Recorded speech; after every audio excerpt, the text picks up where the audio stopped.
Florence Nightingale. அவங்கள பற்றி தான் இன்றைக்கி இந்த வீடியோவில் பார்க்க போகிறோம். இவங்க 1920 மே 12 ஒரு பணக்கார பிரிட்டிஷ் குடும்பத்துக்கு பிறந்தாங்க. இவங்க ஒரு சோஷியல் ரிஃபார்மர் அண்ட் ஸ்டாட்டிஸ்டிஷியன். இவங்களுக்கு சின்ன வயசுலேருந்தே அந்த வசதியான வாழ்க்கை மேலே ஒரு ஈடுபாடு கிடையாது. அதனால் நர்சிங் பண்ணுறாங்க ஜெர்மனியில். இவங்க வாழ்ந்த காலகட்டத்தில் கிரைமியன் வார் ஒன்று நடந்துச்சு. இது யார் யாருக்கும் நடுவில் நடந்துச்சுன்னு பார்த்தோம்னா ரஷ்யாவுக்கும் and Ottoman empire and its அலைன்ஸுக்கும் இடையில நடந்துச்சு. இந்த அலைன்ஸில் யார் யாருக்குன்னு பார்த்தோம்னா பிரிட்டிஷ், ஃப்ரான்ஸ், இவங்க 2 பேர் இருக்காங்க.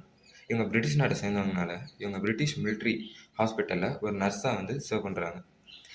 அந்த போரில் காயமடைஞ்ச சோல்ஜர்ஸுக்கு இவங்க சிகிச்சை கொடுத்ததுனால பல சோல்ஜர்ஸ் உயிர் காப்பாற்றப்பட்டுச்சு. அதனால் பிரிட்டிஷ்க்கு சோல்ஜர்ஸோட டெத் ரேட் கம்மியாச்சு. அதனால் இந்த Ottoman empire and it's alliance அந்த போரில் ஜெயிக்கிறாங்க. அண்ட் இவங்க தான் ஃபவுண்டர் ஆஃப் மாடர்ன் நர்சிங். இந்த மாடர்ன் நர்சிங் எதை ஃபோக்கஸ் பண்ணுதுன்னா அந்த ஒரு ட்ரீட்மெண்ட்டில் ஹைஜீனும் இருக்கணும் அண்ட் அந்த நர்ஸ்க்கான ஒரு முக்கியத்துவத்தையும் இது வலியுறுத்துது இந்த மாடர்ன் நர்சிங். இவங்களோட லைஃப்பை பேஸ் பண்ணி 2 படங்கள் the lady with the lamp and the white angel. அவ்வளோதான் வீடியோ.